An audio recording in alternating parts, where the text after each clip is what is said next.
Hi, everyone. This is Ruth Theresa with One Inspiring Woman, and it is Thursday Night Live. I missed y'all so much last week, but we were kind of busy at my house, and it just didn't work out. So I'm so glad to be with you this evening.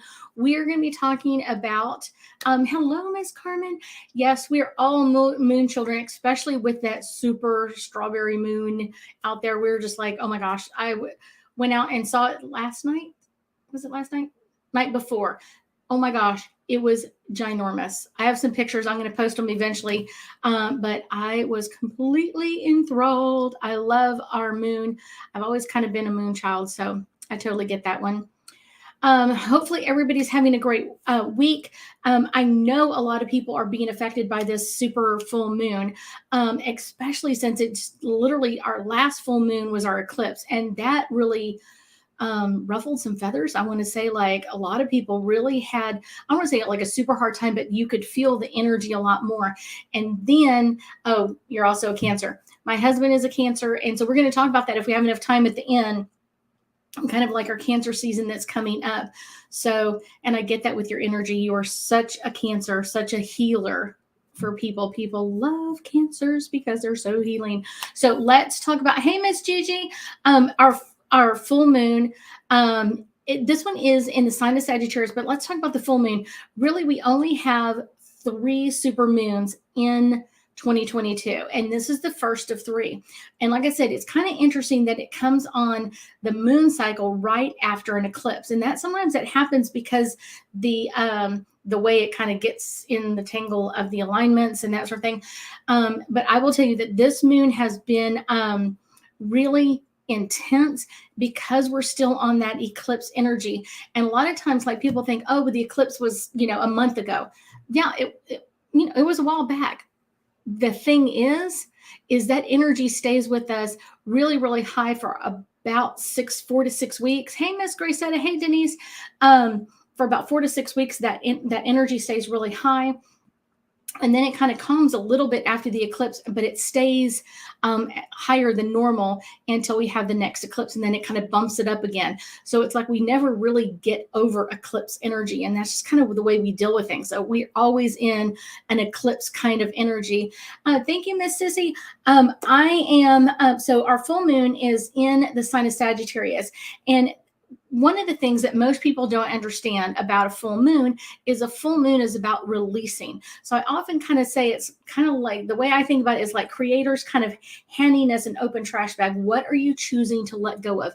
What hasn't been working for you? What hasn't been the feelings that are getting you where you want to go? So this is really important to kind of bring in this energy. And with this moon in the sign of Sagittarius, it's kind of really made it more intense. Sagittarius can kind of bring that energy in a lot stronger. But like I said, it's all about releasing. We're also going to talk at the end about a couple of full moon release rituals, because I think it's really important for people to take time at this right now under this full moon still to kind of release stuff.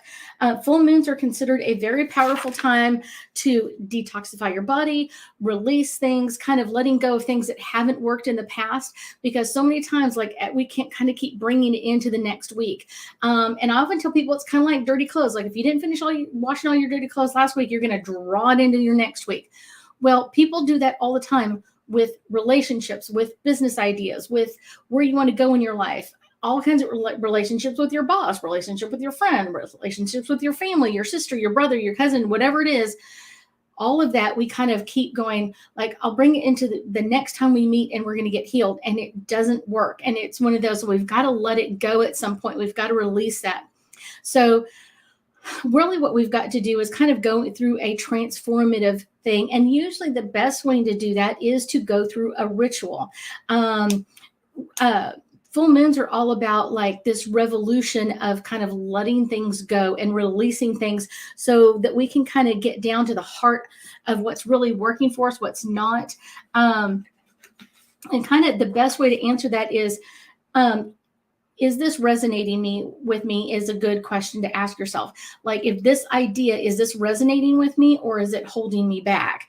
Another one is it getting me closer to my goal or moving me further away from my goal? Those are some really good perceptives of like, so is this person getting me closer to my goal, or is this person getting me further away? That's kind of like a really interesting part to do it. And I will tell you that Neptune has been kind of doing his little dance. Neptune is so strong right now. He just went into, I want to say here, or he's just about to go into retrograde.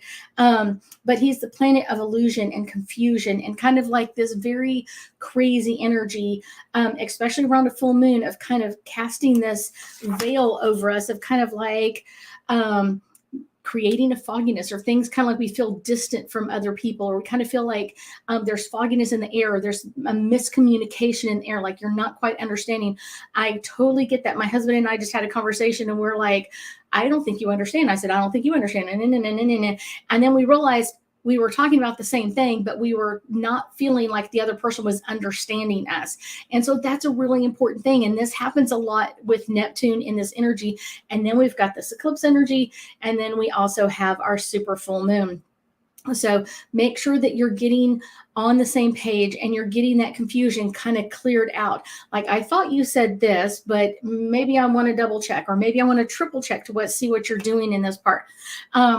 I will say, really, Neptune does a number on us because it can make us feel like it's only us that's confused, but usually it's the other side as well. And that's kind of our our psychic abilities and our energy with this. But it can kind of create this fogginess of like, I think we're understanding, but maybe we're not really understanding. But I don't want to ask because maybe I'll feel like a moron because I thought you understood and you didn't understand, all that kind of crazy stuff. And that fogginess is what pulls us apart from everybody else. Even if they're on the same page with us, we feel like they're not. So this is a really great time to kind of listen to your internal hum and kind of like, is this energy helping me, or is this energy keeping me away? One of the other things about Neptune is that a lot of people kind of put that energy on other people. So it's kind of like, I feel like we're not on the same page, and that misalignment can be something wrong with Neptune, depending on where it is in your chart. And that can be something you can look up in your natal chart at some point. It's kind of an interesting kind of like understanding of where Neptune is for everybody else. Sometimes it's kind of hard to kind of discern when it's our feelings or if it's intuitively being picked up by someone else. And that's where it's kind of like, even for me, it can be hard. Am I feeling confused, or am I feeling your confusion about me being confused? Or are you confused because I'm confused, and then I'm confused because you're confused? That's Neptune.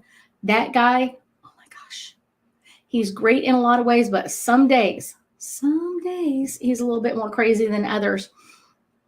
And that's kind of a really interesting way to do it. But usually what he's playing on is some insecurities or some fears that you have, like you're not understanding me or you're not listening to me. I often tell people this is a great time to take a pause and kind of figure out where you want to go or what you want to do with this. And it can be really... this foggy kind of Neptune energy can really overpull us with this new moon or super full moon energy. And so this is kind of really to understand like where we're going. Now, Sagittarius in this full moon is all about the adventurer, kind of like, I want to get out and I want to do something. It can be kind of like a wisdom seeker as well. Kind of like, I want to go out and go start reading a book. I literally started reading a new book last night. So it's kind of like, always kind of like being the student of life of like, I want to constantly be learning, or I want to learn something new or different. And so this can kind of add some energy as well, because now I thought this is what I wanted, but now I want this, and kind of where are we going to go with this? That's the interesting part. So tell me how this super full moon has been bothering you. Maybe I can give you some hints or suggestions with this. Sagittarius energy also reminds us that it's important to play, to have our playtime, to make time for playfulness, and kind of be in the present moment. So many times with Neptune just about to go into retrograde, it can kind of pull us into that foggy energy, and we need to want to stay like, I want to stay present. I want to stay clear with what's going on around me. Now, one of the things that I love to do, is getting into this super full moon. I love doing rituals. And there's a couple of things that I love keeping in mind when I have a ritual planned. And I will be doing some rituals if you're in my area. I will be doing some rituals, not with this full moon, but a couple other full moons that are coming up. Maybe one of the super full moons, but I will also be doing a new moon ceremony whenever possible. I did do one during the eclipse, the end of May. I did one here. And sometimes if you can't join me, if you pay for it, it's one of those, then I will send you a link to the video because I always video it so you can see it that way. So that kind of makes some like a little bit different, but it can be really, really fun. So really, we have until like the 19th of June. The kind of when that full moon is in its present energy. It's one of those, like right now we're almost like just barely past the full moon, like 12 o'clock noon kind of thing. So a few days before or a few days after, and I would say more like that June 10th to kind of June 19th or 20th would be that time frame that I would be doing my rituals to kind of clear things out. So what I would do is get like a notebook. I would have like a notebook. I have one that's just for moonology. When I do moonology or when I do rituals, I often play very upbeat music, or I use my healing bowl. I love doing that. A lot of my students love that as well. Let's see. Usually one of the other things I'll do is I will pull out my angel cards and I will do an angel card reading of kind of like, is there anything else I require letting go of? Kind of getting that energy out there. Is there anything else? And then kind of doing a meditation of like, is there anything in the last like 30 or so days, hold on, that I feel like I require letting go of? So kind of, what is it that I require letting go of? And if that's kind of something like I really feel like I need to let go of this, I need to let go of this energy, I need to let go of this part of it, letting things go can really be helpful. And a lot of times what I'll end up doing is maybe not during the ritual, but afterwards I will write that person a letter like, what you said hurt my feelings, or what you said hurt what I wanted to do, or you kind of closed me off, or whatever it is, and kind of give that a voice. I don't mail those. I just kind of like write them out to kind of get that energy and then let those go or tear them up. That makes it even easier. Once I kind of feel like I've kind of gone through the ritual part and I've kind of meditated of like, what else is my energy asking me to get rid of? And so I'll do that in a meditation. So I'm kind of asking my energy, is there anything else that I choose to get rid of? Is there anything else that I want to pull up and get rid of? And I will do that a couple of times during the kind of like that 10-day period. Kind of the ending of my ceremony. And usually it takes over a couple of days. When I do it online, I try to do it kind of all condensed in, is I will play some really upbeat music. And what I mean is like booty music, like you've got to get up and dance around, kind of getting that energy, kind of getting that air of energy, kind of moving and flowing, kind of rippling through your whole body, and kind of just like shaking and gyrations and wiggling, kind of shaking the dust off in a weird sort of way, kind of letting that move. And I'm one of those people, like, I love stretchy music. I love music with a really hard beat to it. And those can be really kind of some good ones to add to what you're doing. And it can also kind of let go of any insecurities that you have. And it's one of those, releasing this energy makes it really, really fun. Once I've kind of done that, if there's anything else, I choose to kind of just like light some candles and kind of sit with myself. And like, now that I've kind of done my new moon ceremony, what else do I want in my life? What is it that I want in my life? And kind of the best ways I really do that is kind of doing it like holding an image of whatever I'm choosing to have in my life for a period of time, I will think about that and kind of like just hold that image in my, sounds like a dance party type. It could be, Carmen, you never know. We could do some dancing around. I actually really do dance around a lot. I don't dance well, but I do dance a lot. And so kind of really enjoying that energy of kind of getting really clear and removing any kind of like stale energy off of me, because for me, I know that if I hold on to stale energy, it affects my joints really quickly, more than most. And I don't like that. I really don't. So let's do some angel cards and get us some more insight. If y'all have any questions, about our super full moon in the sign of Sagittarius, ask it.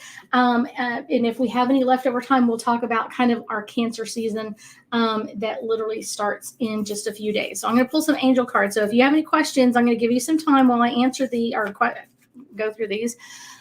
Ask me a question. I'll answer anything I can. Nature. Being in a full moon cycle, especially a super moon cycle, get out in nature.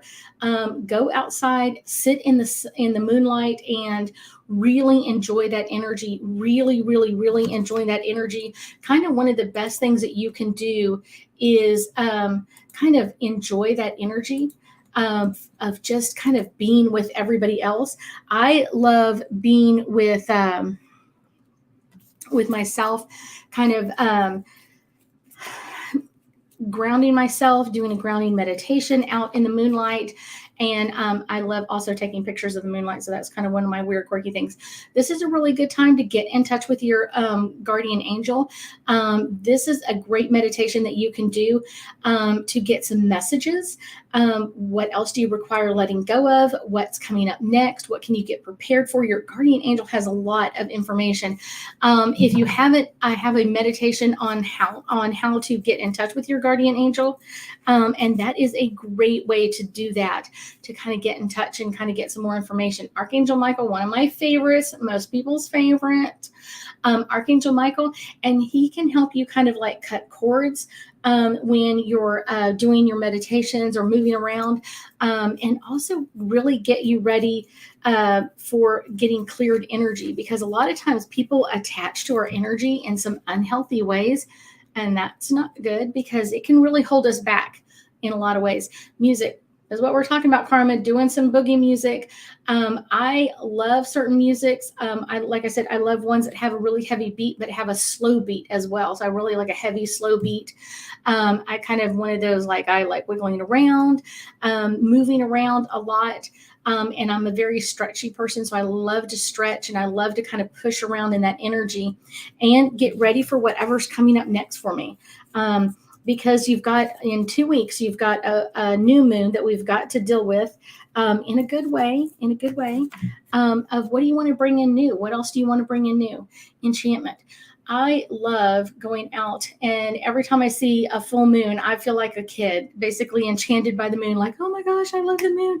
I love being out in the energy. I love kind of being in that, just in the glow of it. I love doing that. One of the things I really would love to do is do a full moon meditation on the water. I would really love to do that, kind of doing a full moon meditation on the water. I think that would be really fun because you've got the water essence of the moon, and then you've also got the water underneath you. So kind of like, how is that going to affect your energy and kind of connecting to all of that? Let's see. One more card, and we're going into Cancer season, unless y'all have got another question. Ideas and inspiration. Kind of like moon bathing. Yes, definitely a moon bathing. I love being in that energy.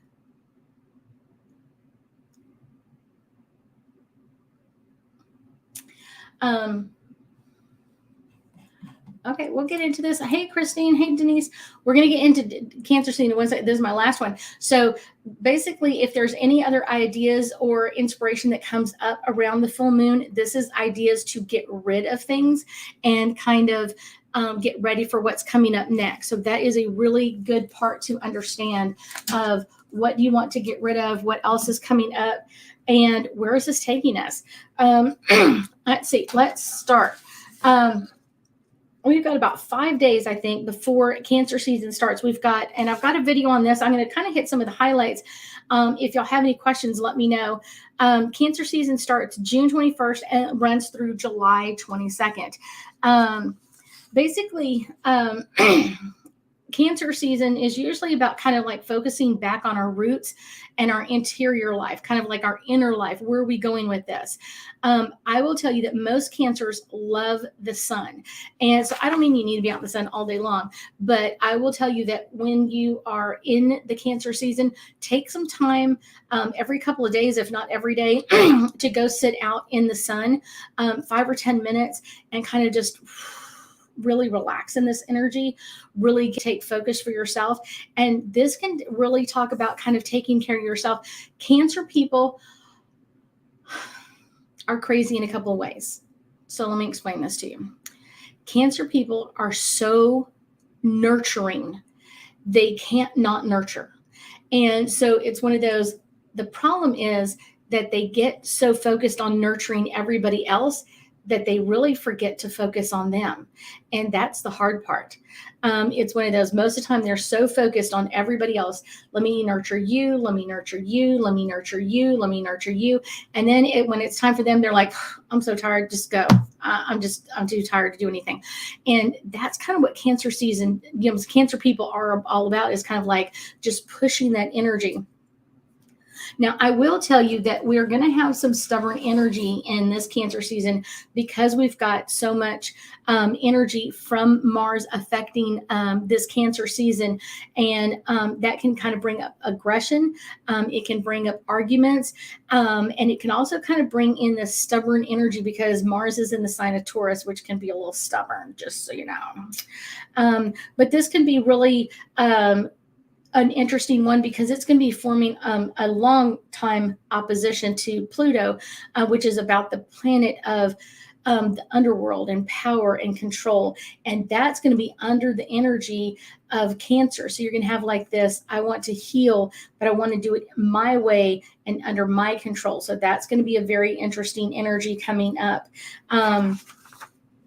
Of course, also on the first day of Cancer season, it opens up into our summer time frame. We move up into our summer solstice, which is a really good energy and a really great way to open up to the sun. I already have meditation. I did one meditation this year because it's kind of like, this was like the perfect opportunity of everything in one video. So that's going to be a really good one coming out on the 21st. I will tell you that you're also going to have a lot of energy in flow over the next 30 days or so because of where Venus is. Venus is going to be activating on June 22nd, and it is going to, really depends on where it is in your chart, but I guarantee you Venus is all about love and self-love. And so it's kind of really going to be pushing Cancer people into like some different energies because Cancer people love to heal and nurture other people. But now it's like Venus is like saying, take care of you. And they're kind of like, oh, I don't know how to do that. I don't know how to just take care of me. I'm used to taking care of everybody else. And so this is a great energy of them learning like how to take care of themselves and still take care of others. Or is it only for me? What do I require doing? And then, of course, on July 13th, we have our second super full moon of 2022. And this will be in the sign of Capricorn. This will bring up partnerships. This will bring up not, I want to say like bad things, but partnerships with like romance in mind, friendships, business, and other related. Just kind of whoever's your friend. This is something that's going to be affecting most people. And then we've also got that Venus energy still in there. And so just understand this is going to be kind of really powerful for a lot of people. Let's see. Venus is going to be kind of bringing up the charm and the charisma, that sort of thing. And then on top of that, right at the end, as our sun like enters into Leo on the 22nd of July, it's going to be kind of like pushing our Cancers into more comfort, money, and self-esteem, and kind of like, now where do we want to go with this? Where do we want to move this to?